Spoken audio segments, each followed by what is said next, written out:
Welcome to the Heart Rate Variability Podcast. Each week we talk about heart rate variability and how it can be used to improve your overall health and wellness. Please consider the information in this podcast for your informational use and not medical advice. Please see your medical provider to apply any of the strategies outlined in this episode. Heart Rate Variability Podcast is a production of Optimal LLC and Optimal HRV. Check us out at optimalhrv.com. Please enjoy the show. Welcome, friends, to the Heart Rate Variability Podcast. I am back here today with my friend of the show, Stephanie White. Stephanie has been on in the past. We talked about, I'll whisper this, one of my favorite episodes ever on the difference between coherence and resonance frequency breathing. It was a masterclass in biofeedback. If you haven't listened to that, please do. I'm going to, if in case you haven't and you're just really interested in this topic, Stephanie, can you just maybe, they can get the full introduction in the previous episode, but just a little bit of intro on yourself before we dive into a very fascinating topic today. So I'm Stephanie White. I am going to be so bold as to say I'm one of the best in the world when it comes into 24-hour heart rate variability. I'm going to own that. In some circles, they call me the HRV guru. Yeah, and I claim that too. I bought the domain, so if I want to take that mantra up, I follow the glucose goddess. So I got HRV nerd and HRV geek. Maybe there's some website. I'll be the HRV guru. Yeah. I specialize in health optimization through wearable data.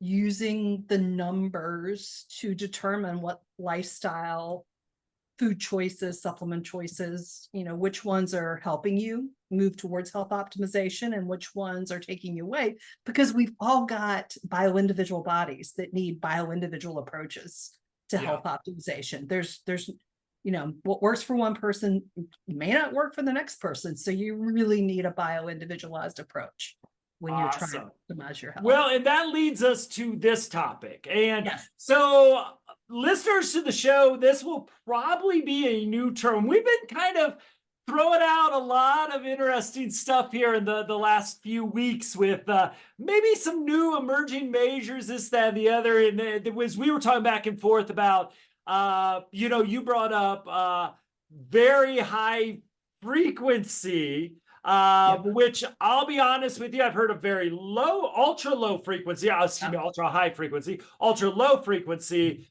but this wasn't something, it makes sense that ultra high frequency exists along the way, but I don't know, does it make sense to define high frequency to begin with? Because we talk a lot about low frequency. I don't know if that helps us get to this metric. I'll kind of turn it over to you to how best to introduce a concept that's probably going to be new to a lot of our listeners.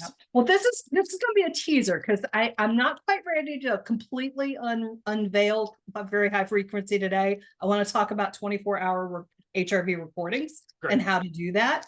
But just as a teaser, if you have 24-hour data, that means by definition, if you can calculate the heart rate variability, you can also calculate the heart rate. Yeah. And through algorithms, you can also calculate the respiration rate. So when you have this data, I specialize in fatigue-related illnesses. And some of the doctors and researchers I work with specialize in pain and PTSD and traumatic brain injuries. In our folks with pretty significant health issues, we're finding they have a significant amount of power in the very high frequency range. And I'm a PhD in applied psychophysiology candidate at Saybrook. There's only 49 journal articles in the world that mention very high frequency. And so just to define it, typically high frequency is reported in a power spectrum analysis using HRV statistics as the 0.15 to the 0.4 range. And so depending on the article you read, other researchers have defined it as 0.4 to 0.9. Some have defined it as 0.4. I apologize, to 1. For my personal measurements, I've been going all the way to 2, just so I can see if there's anything I'm missing. Yeah. But the other researchers are stopping somewhere around 0.9, 0.1, and 1.0. And I've pretty much found the ones I'm looking at are under 0.9. So I feel safe defining VHF as 0.4 to 0.9. Interesting. And I know with the ultra low frequency, I believe we're looking at, in some ways, 24-hour cycles. Yeah. It's really, it has really to be, slow. Yes. We're not, if we gave it to you on the Optimal HRV app, we'd be giving you just nothing, really. Right. It's really hard to figure that out. Are we talking about the same sort of long cycles here? Whenever, I like to teach people math. Whenever you're trying to convert a frequency into a number you can understand, you take 1 divided by the frequency. And so if you take 1 divided by 0.4, you're talking about 24 cycles or more a minute. Okay. And so then when you start asking researchers and doctors what happens 24 cycles or more a minute, and they're like, that kind of sounds like overbreathing, which is Kazan's expertise. Yeah. And I sat in y'all's breathing. You did the two classes. I participated in that class. And when Kazan's talking about breathing, greater than 21 breaths per minute, and how that changes the pH of the blood, and then your blood holds on to the oxygen, and then things aren't oxygenated, it's a downhill slide from there. Yeah. Yeah. So, what's really interested is what's controlling that process that Kazan is describing as the carotid body. And it's sitting right there at the carotid junction, right there by the baroreceptor. The baroreceptors, that little thing that's setting the pace for your optimal resonance frequency. So it is no mistake that all of those things are right there together. Interesting. There is no mistake. So resonant breathing using optimal HRV tools or other tools, they're critical. They're dealing with the power center that's controlling all of this. It's super cool, super fascinating. So as we explore 24/7, and we talked a little bit about that in our last episode, of challenges, but also benefits of doing 24/7. It's actually kind of been a theme of longer monitoring. How do we account for artifacting, and also the fact that, hey, on a Monday I might have went for a run, on a Tuesday I didn't. Going to look very, very different. And so how are you looking at all this as you're putting these pieces together? What are some of the things you're thinking about? Right. Well, what you just said, there's a lot of people who are predisposed to negative thoughts about 24-hour heart rate variability because they think there's too many artifacts, or they think there's too many differences to make any sense out of the data, and nothing could be farther from the truth. And I think I've put together some points that I can help explain what that means. And so you do the podcast where people can listen. So I like to talk in words that if people can't see, they can still follow along. But I do have a slide deck, and I know you put things on YouTube too.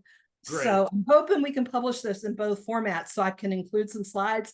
I have a curve to throw you that you don't even see coming yet. I'm excited. Yeah, I am blown away. I participate in a meeting with the doctors every Friday morning. And so this morning we had a researcher whose specialty is the glymphatic system. And so I'd like to open sharing just a couple things he shared with the glymphatic system, because it is all related to what we're talking about. Sounds good.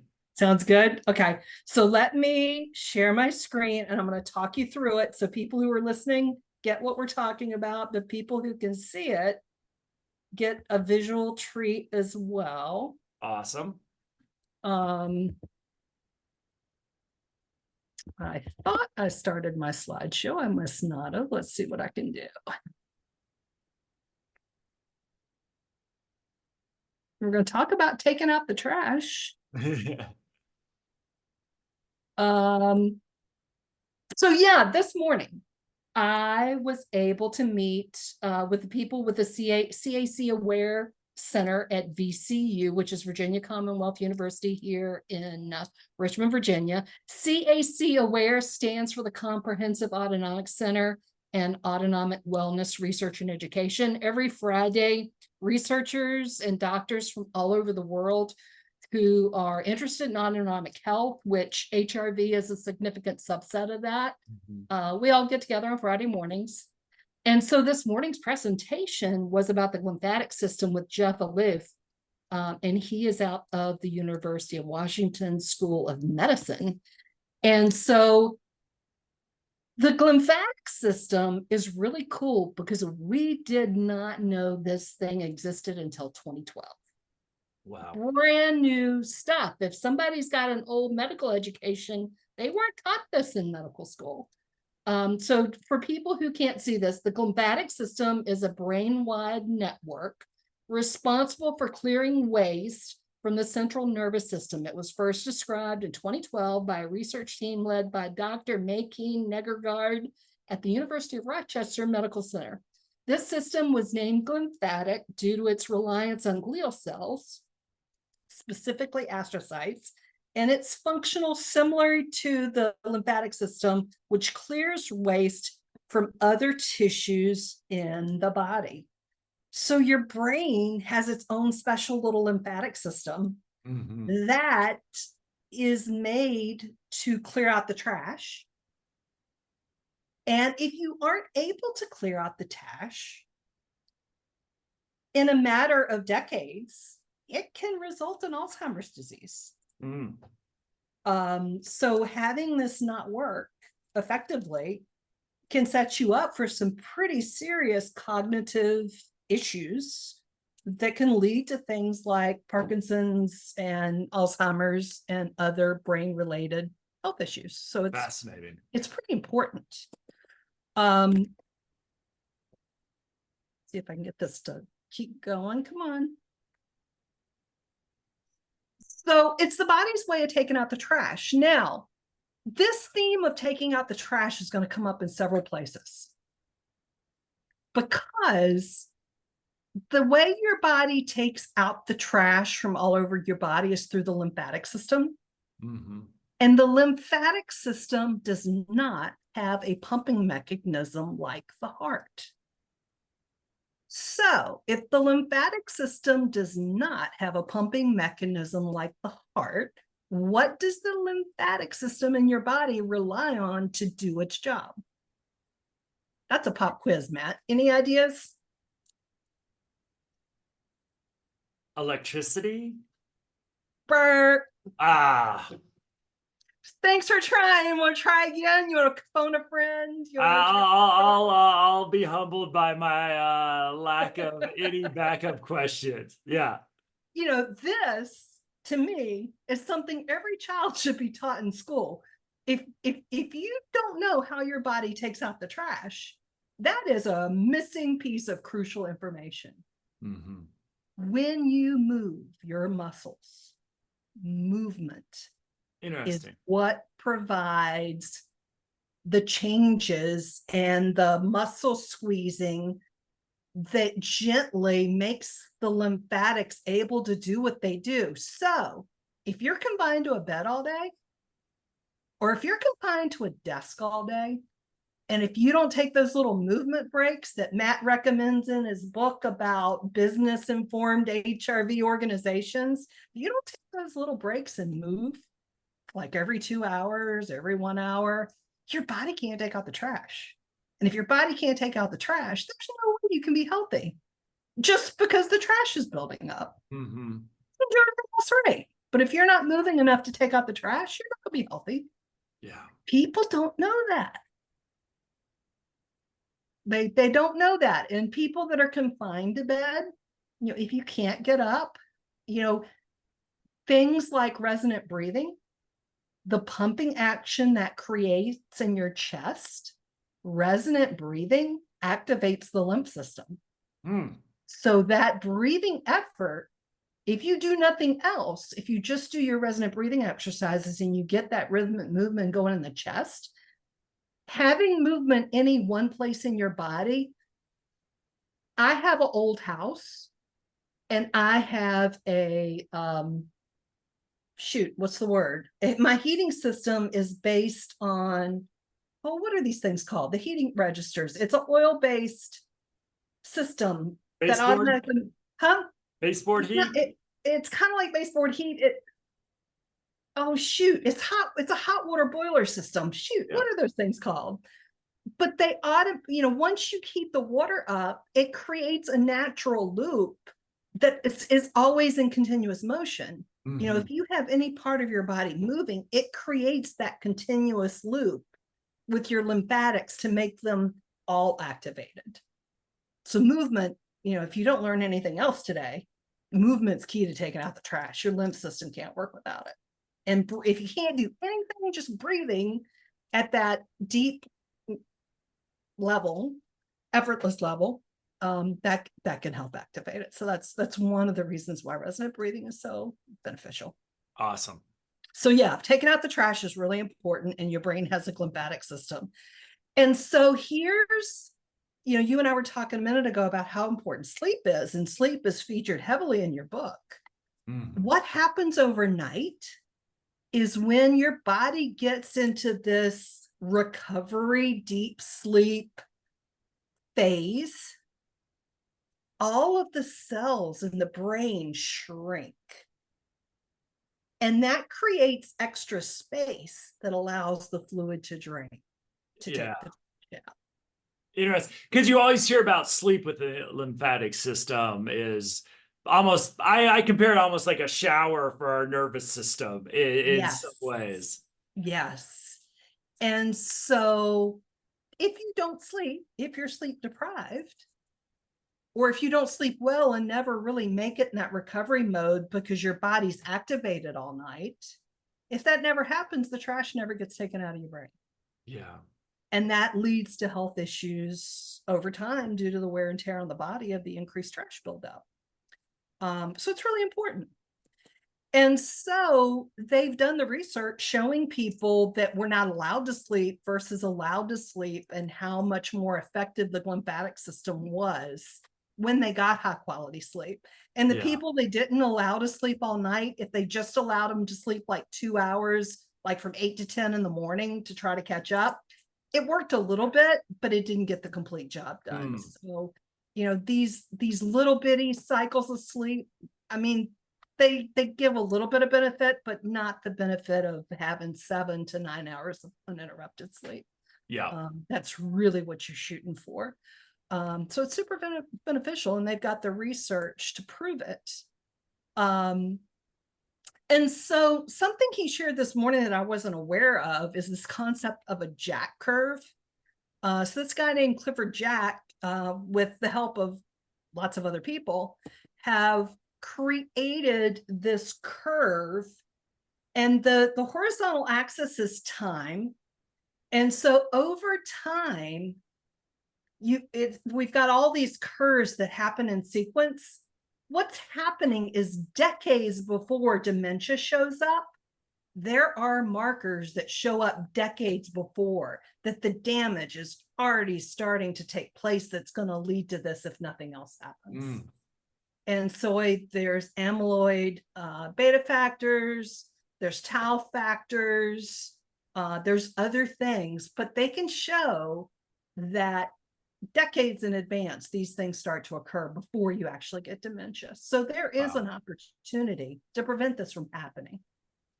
And so the reason I share this chart and how they know this, with brain health, they know the exact same thing when it comes to diabetes. Heart rate variability decreases years before diabetes develops, and years before autonomic neuropathy associated with diabetes develops.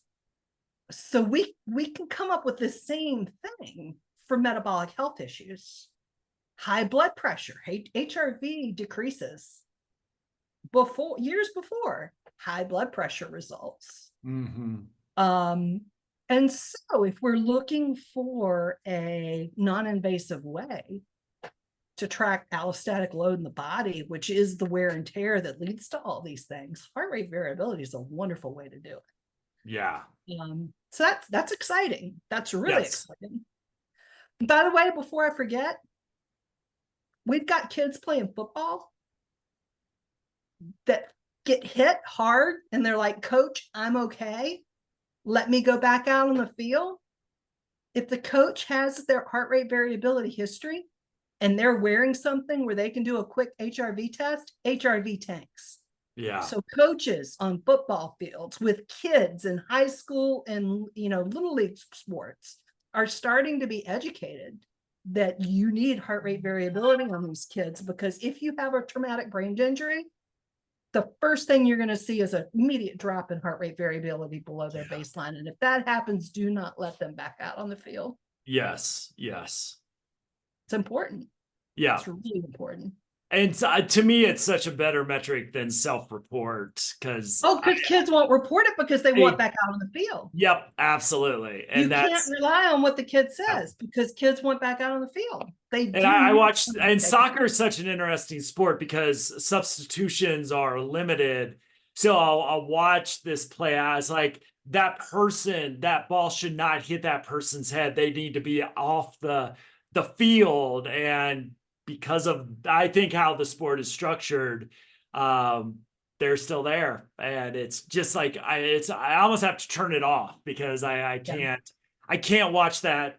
The first hit is hard enough because I know about traumatic brain injuries and concussions, but like the fact they're still on the field is just, I can't watch it because I know the cost there. So I'm so excited HRV is playing a role in that. Yeah, sports teams that are in the know that have a high quality coach, the coach is either through an Aura ring or some other mechanism, they know what the kid's baseline is. Mm-hmm. And they have the tool on the sidelines to get an immediate HRV measurement to see if it matches their trend. And if it doesn't, they're getting awesome because the kids won't report it.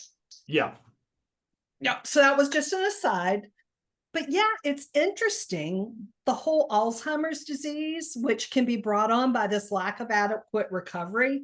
The comorbidities are things like hypertension and diabetes and cerebrovascular disease and traumatic brain injuries and chronic sleep disruption. So I bring this up because all of these things represent wear and tear on the body. And so that concept of wear and tear is going to be important in just a second. So it's important to know at any given time how much wear and tear your body's experiencing. So what impacts how well the lymphatic system works? When you have lower nighttime respiration rates, when you have lower nighttime heart rates, and by the way, if you've ever worn an Aura ring, one of the things the Aura ring will say is your heart rate did not lower earlier enough last night, or your heart rate lowered late last night. You want, as soon as you lay down, to efficiently get in that rest and recovery state. And one of the ways you can tell is how fast that you achieve your minimal heart rate overnight. You want that to happen early. If you have alcohol, if you have a big meal, if you exercise late, you might not get that lowest heart rate reading until 4 or 5 hours after you go to bed, which means you didn't get into recovery all that time. Right. So you may have been in the bed 7 hours. People are always saying, I wake up unrefreshed. Ding, ding, ding, ding.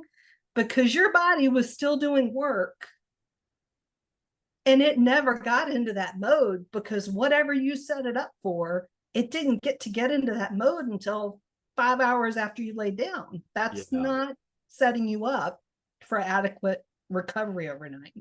And this isn't in people's mindsets. They're not thinking about it because they can't see it yet until they get a device that gives them this kind of information. Right. So this is a huge educational opportunity for people to start to learn how their body works and what's helping them and what's hurting them. So lower respiration, lower heart rate, the lower beta power and the higher delta theta requires equipment that's not cost effective yet. But I can definitely help someone see what their respiration and their heart rate was overnight.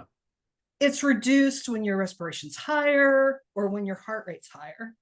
And again, things like alcohol, big meals, late meals, and a late exercise can make all of those kinds of things happen. So again, you're set up for this type of curve where you can tell decades in advance that these things are imminent if you don't change your lifestyle and change the wear and tear that's going on with your body. And so someone recently, I can't remember who it was, they said it was like cooking on a gas stove.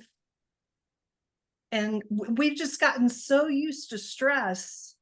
You know, we think we've got low stress, but it's really like turning your gas stove on low. You never really completely turn it off. And so we need to give people a tool to be able to measure, did they really turn it off or not? Yeah. One of the jokes I like that's good, clean fun, you know, it's the cop who writes the guy a ticket for not stopping at this stop sign. And so the lady says, but I slowed down, and the cop takes his billy stick and starts beating her over the head. And he says, now, lady, do you want me to slow down or do you want me to stop? Same kind of thing with stress. You need to learn how to stop it and take control of your autonomic nervous system and put it in that recovery mode. And so people need to know, and they need to be able to measure, have you turned it off or have you just turned it down?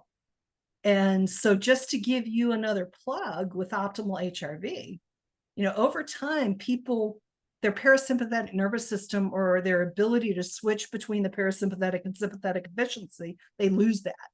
And so one of the ways to get that back is by exercising this on-off process in your body by using a tool like optimal HRV to breathe.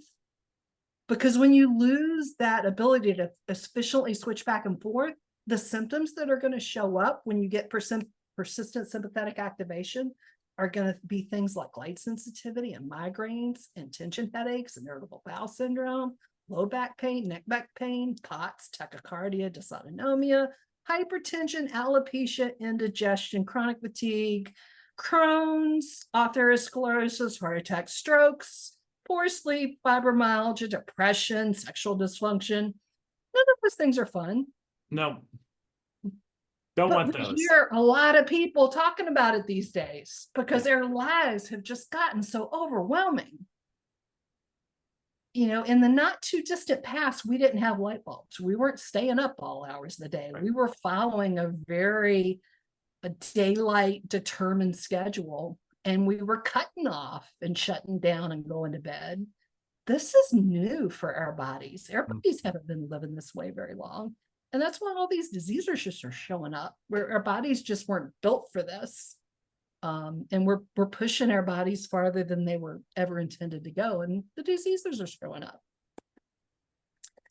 So yeah, these are the things that can happen if you just keep pushing. You need to do exercises to get that flexibility and resilience back.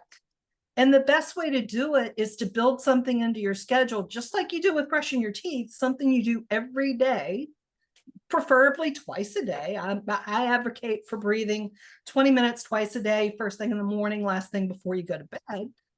And so, yeah, tools like optimal HRV are perfect for that, to be able to facilitate that practice and measure and report the results so that you can see how you're doing. I strongly believe and encourage that.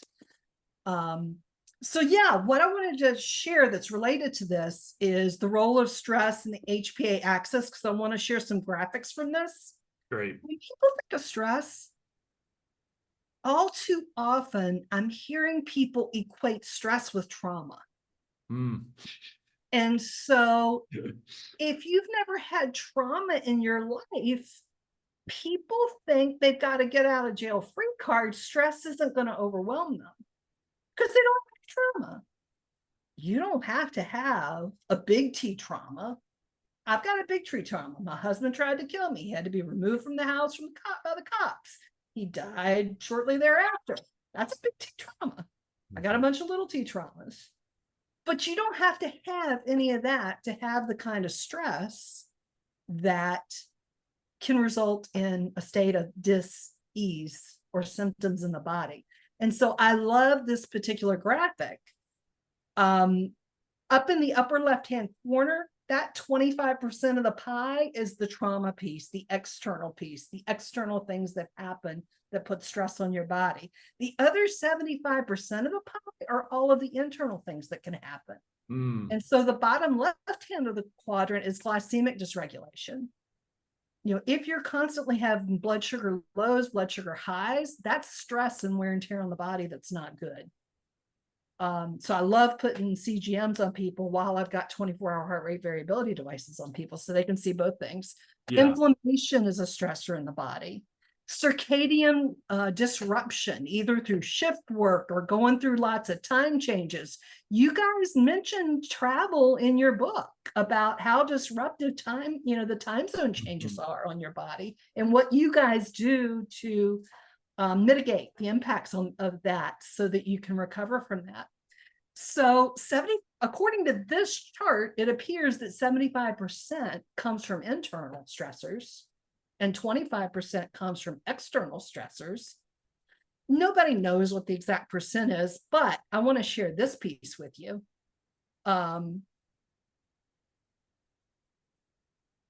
Where is I'm missing a graphic. This one. I'll go back up. We have a vagus nerve. Your vagus nerve is what sends parasympathetic signals throughout your body. And so looking at the 25%, 75% pie, your vagus nerve has two different kinds of fibers in it, afferent and efferent. So one starts with an A, one starts with an E. The afferent goes up from the body to the brain. 80 to 90% of those fibers are information going from the body to the brain. And only 10 to 20% are coming from the brain to the body. So if people think they're going to think their way out of stressors, it doesn't work that way. If you want to lower stress in the body, you need to deal with the hidden stressors that are internal origin. You need to resolve those 3 to 4 times more than you need to resolve the external stressors because they are significant. So now I'm going to go back up. I kind of went out of order. Can I ask you a question? I just love to hear your thinking on this. Go for it. The 80 to 20%, brain to body. I think a lot of people in the HRV world say, oh, look how important the heart is. And I'm obviously, you can see behind me, big fan of heart rate variability. Yeah. I actually think that it's telling us something else. I'd love to get your thought on this, is the brain is so spectacularly amazing that it is able to take in this vast amount of information, process it mostly unconsciously, even though some consciously, but probably a very small fraction, and then give signals back, which are much more efficient to guide the body. Again, most of which is just unconsciously. And so I'd love to just get your thought on that, because I hear that from most HRV folks to say, oh, the brain is almost, and I didn't hear you say this, but we can kind of like downgrade the brain. It's not as important as we thought. And I think that actually is showing us it's just as spectacular, if not more, than we've ever thought it was. So 10 years ago, when I bought a computer, my computer had a single processor in it. Yeah. And that processor would have been the equivalent of the way we thought about the brain in the past. It's doing and making all the decisions. Mm-hmm. So the next computer I upgraded to had a quad processor. There were 4 processors. Yeah. So when I've got a program running and I'm downloading something and watching, and maybe I've got something else going on in the background, it's got 4 processors that can all be working on different things simultaneously and passing information back and forth. Turns out we've got our brain, which is intelligent. We have heart intelligence. We have gut intelligence. Those are the three I know of. Mm-hmm. And so then, we've got the little baroreceptors. Yeah. And the carotid bodies. All these little air bodies have distributed sensors and distributed intelligences that are all sharing information back and forth. Yeah. And it seems like the vagus nerve is the super highway for all this information. And because it innervates the heart just gives us a way to listen in on all the signals that are going on at one time. Yeah. So it's the way we listen in. I call them radio stations, the radio stations that are going back and forth between everything. The heart just gives us a listening post to kind of hear all the stuff going on at one time. And to me, through power spectral analysis of the heart rate variability, we can see all the different messages at all the different frequencies that are going on in the body. Yeah. And when I said you need to turn the gas off, when you take over the system with resonant breathing and you turn everything off but one signal, that's what I'm saying when I'm saying you need to learn how to turn it off. Love that. Love that. That's how you turn it off. Yeah. You hijack all those signals to send an all clear, all health optimization. We're in good shape. There are no tigers anywhere close to us. There are no health things going on in our body that we can't take care of.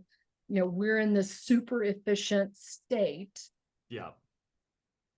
And I love that too, because, it goes back, because the other thing that gets me a little frustrated in my field of trauma work is like, you got the polyvagal theory that forgot we have a brain. And then you have the brain people who believe that's the nervous system. And I love what you said about the heart being a listening station, tapping into this integrated system, because that's where we really need to do in our thinking is like, you take any real part out of this and you're dead. Another way you take your gut out, you're dead, your heart out, you're dead, your brain out, you're not, you may be technically, some part might still be working, but not going to be very pleasant regardless. So I love that we got this little listening station to how all of these systems, and that's what I love about the vagus nerve as well, are functioning and working. I love that analogy. Thank you for sharing that. And so just so we don't forget, we got these little aliens in our body we need to not forget about. That's another source of information. The last time I went to the hospital and they prescribed an antibiotic, I refused to take it. Yeah. And the doctor's like, why? I said, because I've worked hard to create the relationship I've got with my microbiome. Yeah. I take care of it. It takes care of me. I'm not going to let you do anything to upset those guys because I rely on them. So unless you have an imminent threat to my life, you need to tell me under what circumstances I have to take this. Yeah. And he says, you don't have to take this unless you have uncontrollable diarrhea or blood in the stool, because I got an Enterobacter infection. Yeah. He said, in most people, yes, you've got some immune issues and we're suppressing your immune system. But unless you get uncontrollable diarrhea and blood in the stool, you don't have to take this. And I'm like, well, good. I needed to know that because I worked hard to get those guys where they are. Well, it just breaks my heart that so many people just feel like they don't ask the question that you kind of ask, and we've thrown antibiotics around. Well, the doctor was surprised. He's like, good for you. He said, I applaud. Because he probably most of the year just people want antibiotics. Yeah, he's like, good for you. He says, I applaud your tenacity. I can totally understand. With your health issues, we might lean one way, but with your health issues, it is important for you to take care of them. Yeah, absolutely. And I'm like, yeah, we're not going to upset those guys because they have their own intelligence and they're feeding their own information into the system. So that's part of the distributed intelligence is what the microbiome is communicating back to the rest of the body about the state of the gut. Yeah. That's an important source of intelligence. Absolutely. Absolutely. We should do a whole show on that because I would love to get. I know I'm not going to ask a follow up because I know where that leads us. I take care of those guys. They're important. Oh, I've got my kombucha right here, so and probably eat too much fiber because I want to make sure that they're well fed. So absolutely, and so just another little nugget: if you don't feed your body the right food, and if it's only easy to digest carbohydrates that are crap, if your body digests those easy to do carbohydrates too quickly, the only thing left by the time it gets to the end of your gut is for those guys to eat you. Yep. So either you feed it the right food that there's something left at the end of the gut for them to eat, or they're going to eat you and you're going to get leaky gut and you're going to get autoimmune issues. And people don't get taught that either. You got to feed those babies. You got to feed them what they want. You got to keep them happy all the way through your gut. You got to have food that's going to last the entire time, or they're going to eat you because they don't have anything left to eat. Right. Yeah. They seem to like variety and they love some fiber. That's the two things I've taken out of the research and integrated. Absolutely. Those two things seem to keep them very happy. And then I give them some new neighbors every once in a while with fermented foods that I like. So yeah. Yep. Don't want them to get bored down there. I like the way you think. We're on the same page with that. Yes, we are. Shockingly. Yep. So I want to go back. A lot of people have a perceived notion of what stress is, but it's probably not matching what stress is to me. And so I'm going to go back to what stress meant to the original guy, Hans Selye. Mm-hmm. For him, stress was anything that places a demand on the body. So trauma didn't have anything to do with it, really. I mean, it ultimately did, but anything that puts a demand on the body is a stressor. And so Hans Selye did some pretty crazy experiments where he put mice through everything he could think of.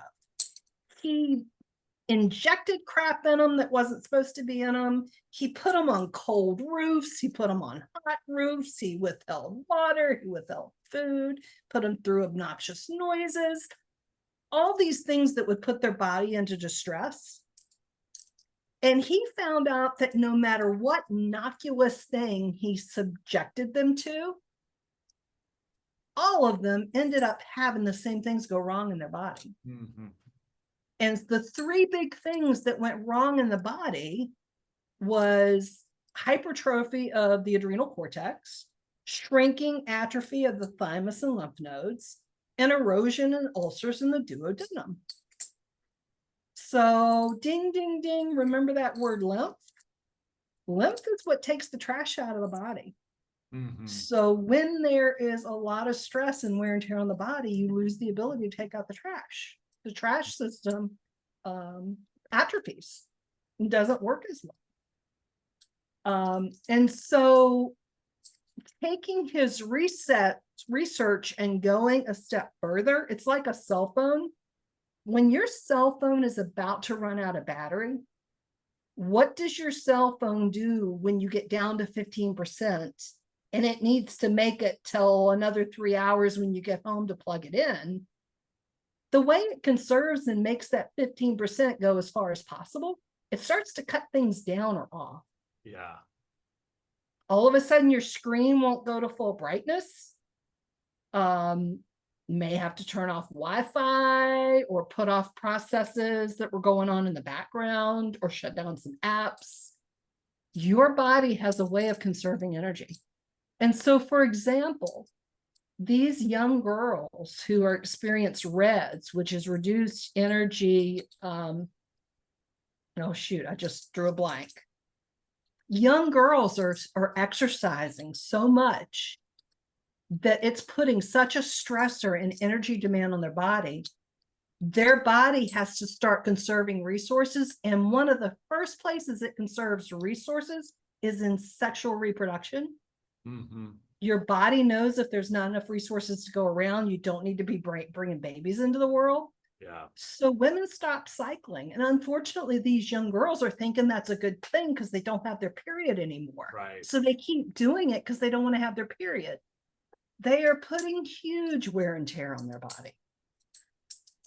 Women who have PCOS or endometriosis or other having difficulty conceiving, it could be because there's a lot of wear and tear going on in their bodies that they don't know about.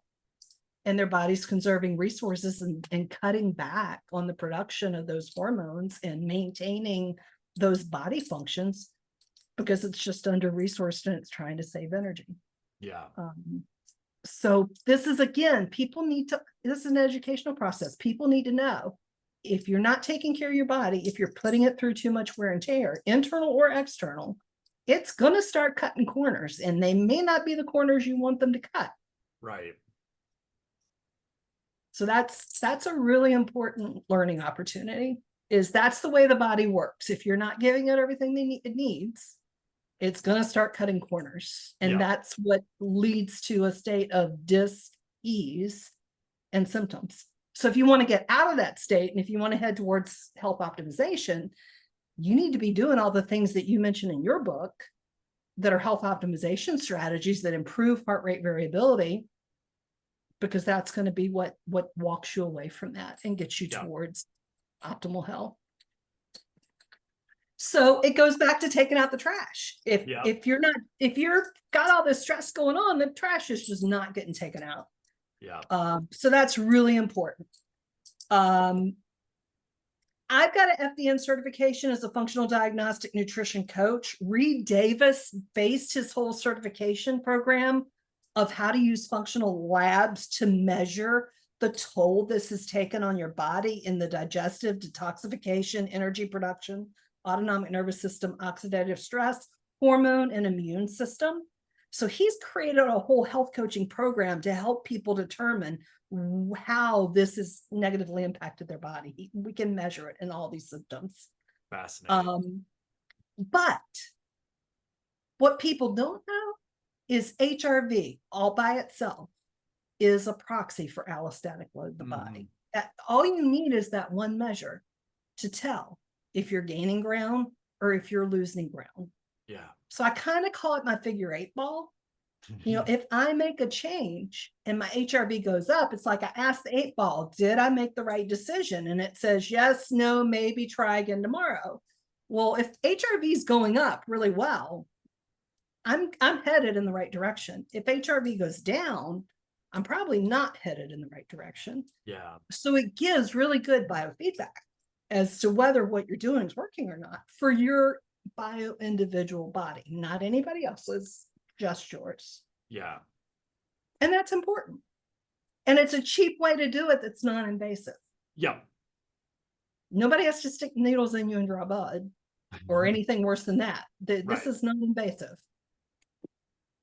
High allostatic load will reduce your ability to recharge, recover, and repair. And if you can't recharge, recover, and repair, you can't take the trash out. Yeah. And you can't repair the pieces of your body that are doing all the work. So not only do you have to take the trash out, you have to have enough energy left over to repair and rebuild. If you don't have enough energy left over to repair and rebuild, you are really rotor-rooted.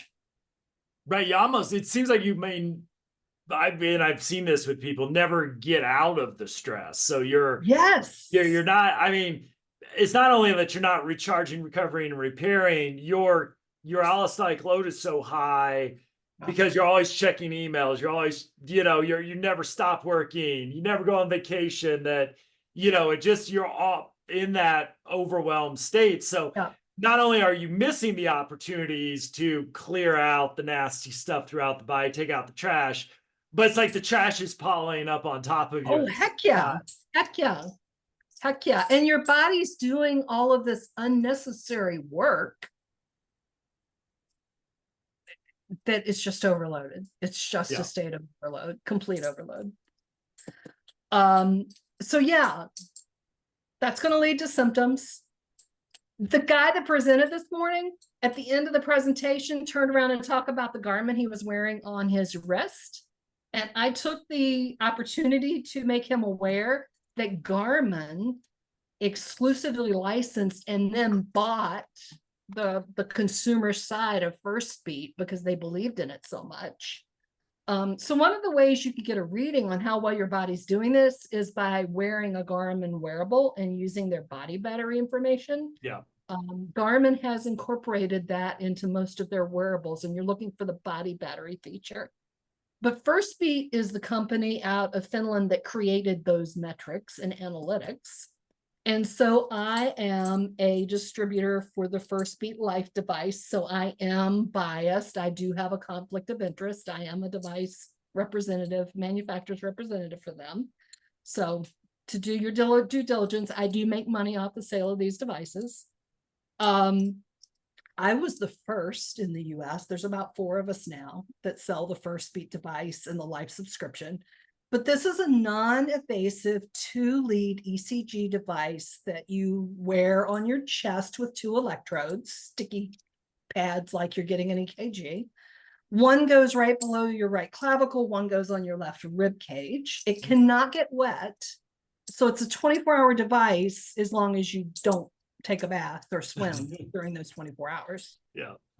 So typically, you know, when we're getting a 24-hour measurement, we ask people that they put those things off so we can get a full 24-hour measurement. But yes, this can get 24-hour high quality heart rate variability data. It's used in Europe a lot because they're so much more conscious about lifestyle choices and health ramifications than we are in the States.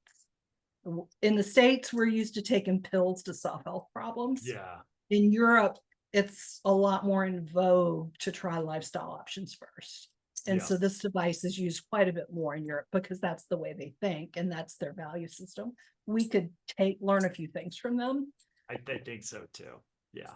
But yeah, when we talk about needing to turn it off and measuring where you are and how high the allostatic load is in your body, this little device can tell you how much stress you have, whether you're recovering enough, whether you're exercising enough or too much, because the other mistake people make is as they age, their body changes. And if you're still doing the exact same thing you were doing 5 years ago, your body just may have changed and that might not be right anymore. And people have lost the interoception to know if they're still doing what's right. This helps you figure that out. And it lets you know which lifestyle changes matter. For example, I've got several food sensitivities. And when I eat a food I'm sensitive to, it shows up on here. It lights up in red. So I can tell by my response which foods are helping me and easier to digest in my body and which ones aren't. So it can give you all kinds of feedback. There is a journal associated with it on your smartphone, so you can keep track of what you do when, so it's easier after the fact to make sense of the data. And as you're going through the day, it uses your heart rate variability information to paint things red because you're stressed, green because you're recovering, light blue because you're in light exercise, or dark blue because you're in moderate to vigorous exercise. And Heart Association recommends 150 minutes a week of moderate to vigorous exercise. So you can kind of keep track of if you're on target for that or not. And so you can see what you were doing when that resulted in those colors. The taller the bar, the greater the impacts. The higher the red, the higher the stress, the higher the green, the higher the recovery, the higher the blue, the more intense the exercise. So the height does indicate more intensity. Gotcha. The height is important. Lower means less, higher equals more. And so then it gives you 4 scores. The first 3 are the breakdown of stress and recovery, health effects of physical activity, and restorative effect of sleep. Those 3 scores are based out of 100. And then it averages them to give you 1 total score for the day. But what you don't see here is it also tells you what the net effect is and whether you recharged your battery back to 100% or not. I don't know anybody who's in business who would only charge their cell phone up to 50% and go back to work the next day. Right. If people woke up and their phone was only at 50% after a complete night, most people get upset. Yeah. Because there's no way they're going to make it through the day at work with a 50% battery on their phone. Their body should be no different. We should know how recharged our body is. Going to work on a 50% battery is not good for anybody. Right. You're going to be short-tempered. You're not going to make as good of decisions. It's a recipe for disaster, but there's people doing it every day. So yeah, these 24-hour devices can measure stress, sleep, and recovery, your body's resources when you're in a state of overload. They can help you track symptoms to see if you can discover patterns, your exercise, and your training. This is a research grade device. Above it are medical grade devices that are FDA approved. FDA approved devices that have gone through that process have a price tag that would probably be 4 or 5 times more than this device costs. So it's in our best interest to have a more attractive priced product as opposed to an FDA approved product. But below it is the consumer type wearables that are light based that you wear on your wrist or your ear or what have you. Mm-hmm. In Europe, this is used by over 1,000 sports teams, over 23,000 athletes. There's over 210 publications. That number is probably up to 400 by now. Yeah. And there's over 150 million wearables using First Beat analytics through Garmin and others. If you use a watch-based product, it's like looking at the moon with a binocular. If you use this ECG quality device, it's like using a Hubble telescope. It's just going to be a lot better. So it is a lot higher quality. And so you're going to know without a doubt where you stand with how recharged your battery is. And that's going to be a good indication of whether all the trash got taken out and whether your body had sufficient time to rebuild and repair all the important organs and things that you rely on to do the work to keep your body going. Anything short of 80 to 100%, and it's like a bank account. You're operating in the red and constantly having to borrow. And at some point, you have a finite amount of vital reserve. At some point, you run out, and that's when disease takes over. So you don't have an infinite bank account that you can just constantly overdraw. You have to, at some point, take accountability and start building up your reserve again and consistently getting back to 100%, or you're never going to have optimal health. It's just not possible. Yeah.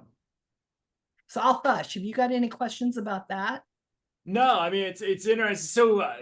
So to distinguish between like good stress, bad stress, like for running, for example, is that all done like in a journal, or how do you can label it? It doesn't really matter whether it's good stress, which Selye referred to as eustress, yeah, or whether it's bad stress, which Selye referred to as de-stress.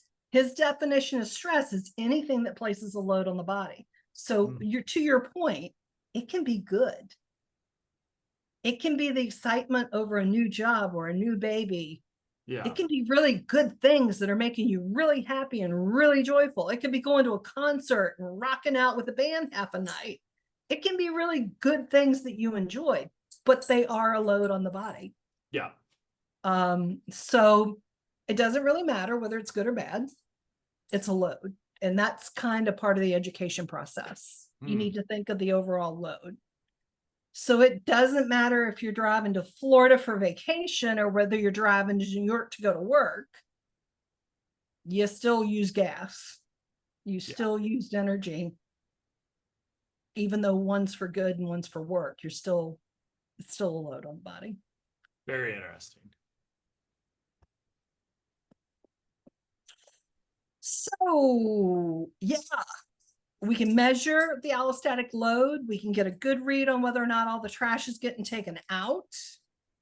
You guys do an excellent job in your book about talking about all the lifestyle things you can do to increase your heart rate variability, which are the same things that are going to increase your ability to repair, recover, rejuvenate. They're one and the same. They come out, they've all achieved the same things. So I really applaud you. And every talk I do, I'm bringing up the slide. If you don't know which lifestyle changes to make, these three people are very healthy individuals, and they do these things day in and day out to maintain their health. And so when I'm talking to people who aren't healthy, if you want to walk away from being unhealthy, what you're doing got you to where you're at. If you don't want to be where you're at, you need to do something different. And you need to look at what these three people are doing, because it's the exact same things I've been taught to do by my health professionals that are HRV savvy. Yeah. Exact same things. And when you look at it too, I always like to reinforce it's creating habits. Yes. I think you can look at what I do each and every day and wonder about my mental health, because if you look at it all, it's like, what in the world is he must not do anything else with his day, but they're habits. And yes, I do a lot with my day. So it's that understanding of, just, maybe breakfast can be a little bit different, or maybe a component of breakfast can be different, or maybe weekday breakfasts can be different, and you can have waffles on the weekend, just trying to find that pattern for the individual, because for some people, an all or nothing thing actually we know works. For most of us, it is small incremental adjustments through this. And that's where, and we don't, Stephanie, what works for you might not work for me, and vice versa. So what is a great measure to tell you that? Heart rate variability. It's my favorite. Exactly. Yep. It's your bio-individual crazy 8-ball to tell you what's the right answer for you at any given time. I love it. I liked the book, Eat This, Not That. You're going to eat. You can just make better choices. So with a lot of the lifestyle changes, it doesn't take any more time. It just takes making a different choice. And learning to do this, not that. And so for me, part of what I teach is you need to create your own I'll always, I'll never. So it is about Atomic Habits. That's another good book. But you need to learn what your I always and I never list is. And, once you start putting that list together and you start getting about 20, 30 things you're doing every day, your health is going to change.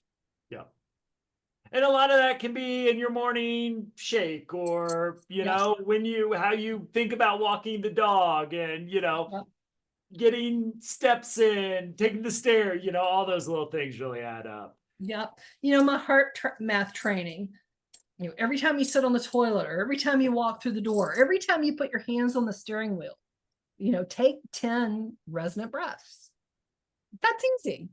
There's easy ways to sneak this stuff in. You just have to think different and start to recognize the importance and value it, so that you'll do it. Absolutely. Well, I wonder okay, go ahead. Any final thoughts? Because I know we're hitting time here. So. Okay. You guys aren't the only ones that believe in this. The Pulse is about AFib. They're telling people to do the exact same thing. I've got the FDN. By the way, we have the author podcast has come out by the time this one does.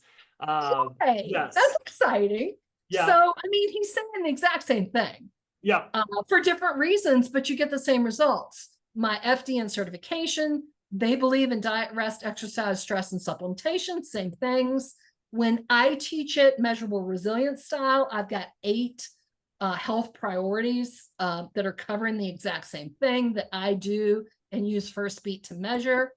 I do sell this device if anybody wants to explore it. There's other people in the United States that they can get it from as well.